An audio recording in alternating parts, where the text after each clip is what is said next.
আসসালামু আলাইকুম। আজকে আমরা দেখব অ্যাপ্লাইড ম্যাথমেটিক্সের ল্যাপ্লাসের আরও একটি প্রশ্নের সমাধান। প্রশ্নটি ছিল এরকম: যদি L of function of T equal function of S হয়, তবে দেখাও যে L of function of A T সমান 1/a function of S by A. তাহলে চলো এর সমাধান বা এর প্রমাণ দেখা যাক। তো আমরা জানি ল্যাপ্লাস রূপান্তর সংজ্ঞা অনুসারে আমরা কি দেখছিলাম, যে লিখতে পারি ল্যাপ্লাস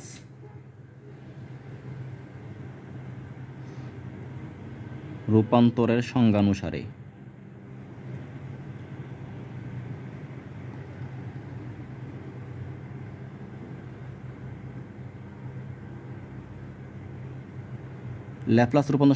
আমরা জানি ল্যাপ্লাসের সূত্র বলছিলাম L of function of T সমান 0 থেকে infinity E inverse S T function of T DT সমান ফাংশন অফ এস, মানে এফ অফ এস লেখা যায়। এটা আমরা ল্যাপ্লাসের রূপান্তরের সংজ্ঞা অনুসারে দেখছি, বা এটা আমরা ল্যাপ্লাসের সূত্র নামে এটা পরিচিত। তো এটা কিভাবে হয় আমি 1 নম্বর ভিডিও আলোচনা করছি, তোমরা এটা দেখে নিও, তাহলে বুঝতে পারবা। তাহলে আমরা মূলত সমাধান করব এল অফ ফাংশন অফ এটি। আর আমার তো এটা দেওয়াই ছিল যে এল অফ ফাংশন অফ টি, এটা লিখছি আমরা। আর এটা মানে তো এইটা হয় সমান তো ফাংশন অফ এস, তো দেওয়াই আছে আমাদের এখানে। তাহলে আমরা লিখব এখন আমাদের বার করতে হবে এল অফ ফাংশন অফ এটি। তাহলে আমি লিখতে পারি এল অফ ফাংশন অফ এটি সমান, তাহলে আমরা ল্যাপ্লাসের সংজ্ঞা অনুসারে দেখলাম কি, বা সূত্র অনুসারে দেখলাম কি, আমাদের প্রথমে নিতে হবে 0 থেকে infinity E inverse S T function of T. এখানে ফাংশন অফ টি বলতে আমাদের ছিল এখানে ফাংশন অফ এটি, এরপর আমাদের কি হয় ডিটি হয়। তো এখন আমাদের যা করতে হবে সেটা হলো আমাদের এই এটি, কারণ আমার এখানে ছিল ফাংশন অফ টি, তাহলে আমাদের এই এটিকে আমরা ইউ ধরবো এখানে আমরা। তো এখানে আমি ছাড় দিয়ে লিখতে পারি ধরি এটি ইকুয়াল ইউ। এখন এইটাকে আমরা কি করব, ডিফারেন্সিয়েট করবো, এখানে আমরা টি এর সাপেক্ষে করবো আমরা। তো লিখতে পারি বা ডি ডিটি এটি ডি ডিটি ইউ, বা আমরা এত ধ্রুবক, আমরা টি এর ডিফারেন্সিয়েট কত হয় 1 হয়ে যায়। তাহলে এখানে আমাদের ছিল আর ইউ এর ডিফারেন্সিয়েট কী হবে আমাদের ডিউ ডিটি। তাহলে আমরা যা করতে পারি তা হলো আমরা গুণ দিয়ে দেই, তাহলে এ ডিটি ডিউ, এটা গুণ উল্টে গেলে কি হয় ভাগ হয়ে যায়, ডিটি সমান আমরা লিখতে পারি 1/a ডিউ। তো আমরা ডিটিকে আমরা ডিউ এ রূপান্তর করলাম। এখন আমাদের যা করতে হবে, আমরা জানি যে ইন্টিগ্রেশনের ক্ষেত্রে আমরা যদি কখনো ধরি তাহলে আমাদের সীমার মানটা পরিবর্তন করতে হয়, অর্থাৎ সীমা চেঞ্জ হয়ে যায়। তাহলে এখন আমরা সীমার মান পরিবর্তন করব। এখানে আমরা এর জন্য আমরা একটা বক্স দেব। আমাদের সীমা ছিল 0 থেকে ইনফিনিটি, এবং আমরা টিকে আমরা ইউতে রূপান্তর করছি। তাহলে এখানে আমাদের টি ইউ, তাহলে আমাদের টি এর জন্য সীমা ছিল 0 থেকে ইনফিনিটি, তাহলে লিখব 0 ইনফিনিটি। তো এখন দেখবো আমরা টি এর মান যদি 0 বসাই এই জায়গায়, তাহলে কি হয়ে যায় দেখো, টি এর মান 0 বসাইলে আমাদের ইউ এর মানও কত হয়ে গেল 0 হয়ে গেল। এখন আমরা টি এর মান কী করবো ইনফিনিটি বসাবো। তাহলে আমরা টি এর মান এখানে যদি ইনফিনিটি বসাই, তাহলে এ গুণন ইনফিনিটি, তার মানে আমাদের কত হয়ে যাবে 0 হয়ে যাবে। তাহলে আমাদের এখানে আমরা যদি টি এর মান যদি ইনফিনিটি বসাই, তাহলে এ ইন্টু ইনফিনিটি মানে ইনফিনিটি হয়ে যাবে।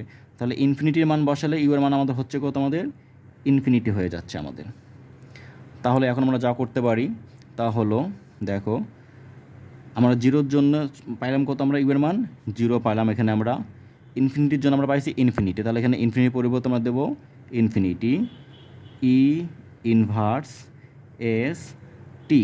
যেহেতু আমরা টি আমরা ইউ এ নিয়ে আসবো আমরা, তো এখান থেকে টির মান বার করলে আমার কী হয়ে যায় ইউ বাই এ।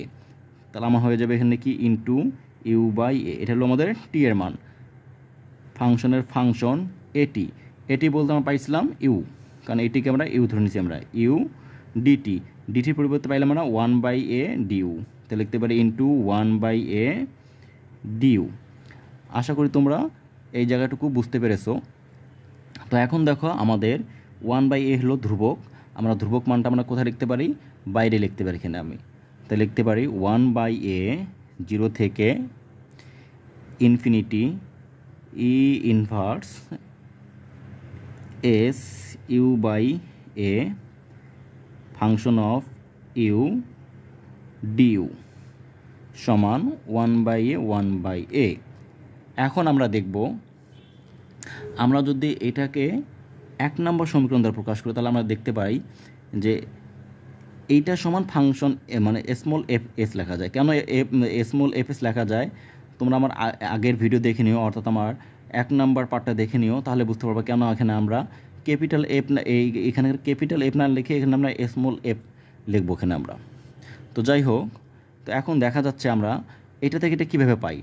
দেখো এখানে আমরা এটাকে যে ইন্টিগ্রেশন করে আমরা টি এর সাপেক্ষে করতেছি আমরা, তাহলে টি যুক্ত পদটা বাদ দিলে এখানে আমার থাকে কি, দেখো ইর ওখানে দেখো এস থাকলো, তাহলে এটা আমরা লিখতে পারি ফাংশন অফ এস লিখতে পারি। তাহলে সেমভাবে এখানে তোমরা দেখো এটাকে আমরা মূলত ইউ এর সাপেক্ষে আমরা ইউ এর সাপেক্ষে আমরা ইন্টিগ্রেশন করবো। তো আমরা প্রতিটা এখান থেকে যে ইউ বাদ দিয়ে যদি দেখো আমার থাকে s/a থাকে আমাদের, তাহলে এইটাকে আমি লিখতে পারি স্মল এফ, এখানে যদি এস ছিল কারণ এখানে এই জায়গায় আমাদের কী ছিল, এস ছিল, টি এর আমার শখ এস ছিল, আর এখানে আমাদের টি বলতে গেলে যেহেতু আমরা ইউ এর সাপেক্ষে করতেছি ইউ এর শখ হবে আমাদের s/a, তাহলে এবার লিখতে পারি আমরা ফাংশন অফ s/a। এটাই ছিল আমাদের প্রশ্নের সমাধান, কারণ প্রশ্নে বলা ছিল এল অফ ফাংশন অফ এটি সমান 1/a ফাংশন অফ s/a। তো এইটা আমরা পেয়ে গেছি, তাহলে এটা আমরা অতএব লিখতে পারি এল অফ ফাংশন অফ এটি সমান 1/a function of s/a proved বা প্রমাণিত। আশা করি তোমরা প্রশ্নটি বুঝতে পেরেছো। এই ছিল আজকের গণিত লিখিত নিবন্ধনের ল্যাপ্লাস রূপান্তরের সমাধান। ভালো লাগলে লাইক দিন, শেয়ার করুন এবং পরবর্তী ভিডিওর জন্য সাবস্ক্রাইব করুন।